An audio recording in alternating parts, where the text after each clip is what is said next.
Welcome to Buy or Buy. Okay, let's jump right into this explainer. Today, we're looking at exactly what happens when a legendary automaker completely breaks a 75-year promise. We're tearing down the 2023 to 2026 Ferrari Purosangue to give you our ultimate verdict. Is it a buy or a buy? Make no mistake, this absolute beast exists because of a very specific market reality. I mean, what happens when Ferrari spends 75 years adamantly swearing we will never ever build an SUV, and then sits back and watches Lamborghini rake in $2 billion on the Urus and Aston Martin make a cool billion on the DBX? Well, they decide, okay, fine, we'll build an SUV. But here's the kicker. They're going to call it an FUV, charge over $400,000 for it, cap production at just 2,500 units a year, and literally demand that you already own 3 Ferraris just to be considered for the waitlist. Unbelievable, right? So here is our roadmap for today. We're going to cover 1. The Ferrari Utility Vehicle, 2. V12 Purity and Engineering, 3. The Brutal Ownership Economics, 4. Competitors and the Market, and 5. Our final verdict. We're going straight from the intoxicating dream of V12 engineering right into the terrifying financial nightmare of exotic car ownership. All right, Section 1. The Ferrari Utility Vehicle. A masterpiece, not a cash grab. So Ferrari absolutely insists this is not an SUV. In fact, Purosangue actually translates to thoroughbred or pure blood. So they strongly prefer the term FUV or Ferrari Utility Vehicle. And honestly, dynamically speaking, they kind of have a point. Yes, it's their first ever 4-door, 4-seater, but it comes standard with a carbon fiber roof. That's not just for showing off. It drops the center of gravity so much that this thing genuinely drives like a true sports car.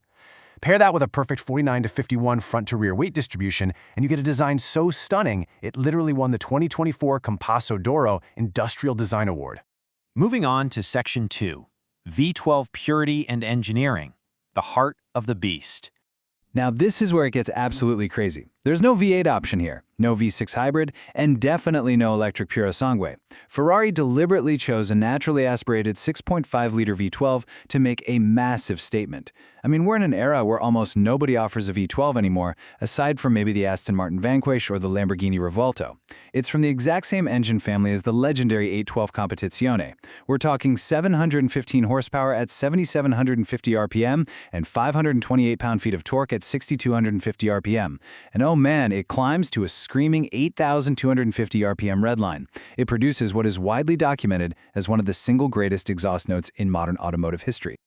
But the absolute crucial point is how this engine actually feels when you're just driving it around town. Even though it's hauling a pretty heavy 4,482-pound curb weight, it delivers immense, punchy power right where you need it. An astonishing 80% of its peak torque is fully available at just 2,100 RPM. That's enough to launch this heavy machine from 0 to 62 miles per hour in roughly 3.3 seconds. Just incredible. Let's talk about how that power gets to the ground. It uses an incredible 8-speed dual-clutch transaxle, sharing lineage with the 296 GTB, paired with an ingenious power transfer unit, or PTU. Basically, the all-wheel drive is only active in 1st through 4th gears to give you extreme launch grip and tight cornering.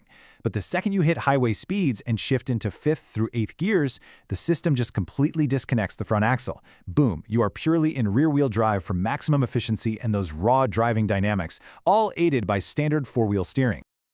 Adding to the absolute theater of this car are the front-opening rear welcome doors. Yeah, suicide doors, which use a fixed B-pillar to keep the whole structure rigid.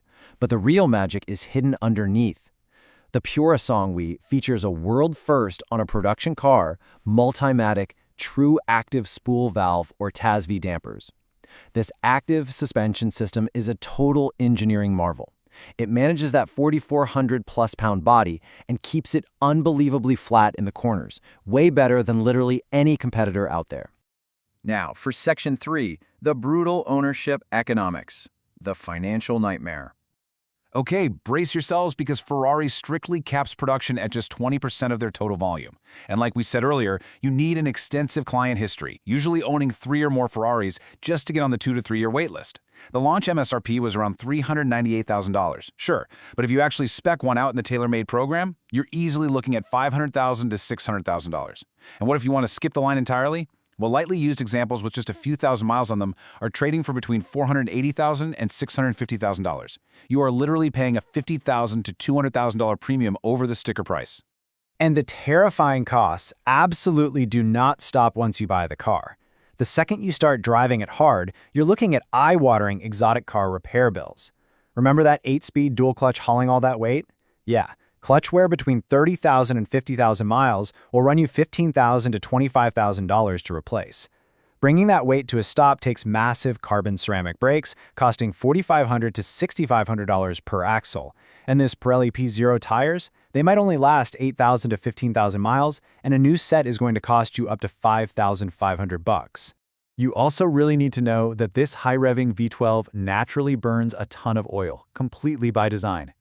A consumption rate of 1 quart every 1,500 to 3,000 miles is considered totally normal and expected for this specific F140IA engine. It's just the reality of living with a thoroughbred motor. And hey, those incredible Multimatic active dampers we were raving about, their long-term reliability is actually unproven. If one breaks outside of warranty, you're looking at $5,000 to $9,000 per corner. Ouch! Add in the dismal 13-city MPG, a $3,000 annual gas guzzler tax, and the fact that once the 7-year Ferrari Genuine Maintenance program ends, you can expect brutal annual service costs of $4,000 to $6,000 just to keep the suspension and powertrain functioning. All right, Section 4, Competitors and the Market, Hyper SUV Alternatives. Let's see how it stacks up. The Lamborghini Urus Performante gives you a massive 666 horsepower from a twin-turbo V8 for roughly half the price on the used market. We're talking $250,000 to $300,000. But honestly, it just lacks that true V12 exclusivity and the appreciating collector value of the Ferrari. Plus, the Urus shares its basic platform with the Audi Q8, whereas the Purosangue is a completely bespoke, ground-up Ferrari creation. Then you have the Aston Martin DBX 707. It boasts an insane 697 horsepower from its twin-turbo V8, and it's a veritable bargain at $200,000 to $260,000 used. But again, you are missing out on that pure, naturally aspirated 8,250 RPM magic that pretty much only Ferrari and maybe hypercars like the Revuelto can still give you. And if you compare it to ultra-luxury cruisers like the Bentley Bentayga or Rolls-Royce Cullinan, the Purosangue is just vastly more performance-focused. Though, to be fair, they all share one major trait. They are absolute luxury money pits when it comes to service and consumables. Finally, Section 5, the final verdict. Buy or buy. So factoring in the absolute dream of driving it and the total nightmare of owning it, what's our verdict here on buy or buy? Honestly, it's a strict maybe. Because let's be real, this isn't a car you can just walk into a dealership and buy on a whim, even if you have $500,000 burning a hole in your pocket. Here's why it could be a smart buy. It is genuinely a magnificent vehicle, especially if you have a long-term collector's perspective. It has historic V12 engineering, theatrical design, and that superior active suspension. Plus, historically speaking, front-engine V12 Ferraris like the GTC4 Lusso, F12, and 599 GTB usually appreciate in value over their first decade, so it's actually a potentially lucrative asset. On the flip side, why should you say buy? Well, the strict client requirements, the brutal 2 to 3 year wait, the immediate $500,000 configured price tag, and those terrifying post-warranty service costs will absolutely financially punish anyone who isn't fully prepared.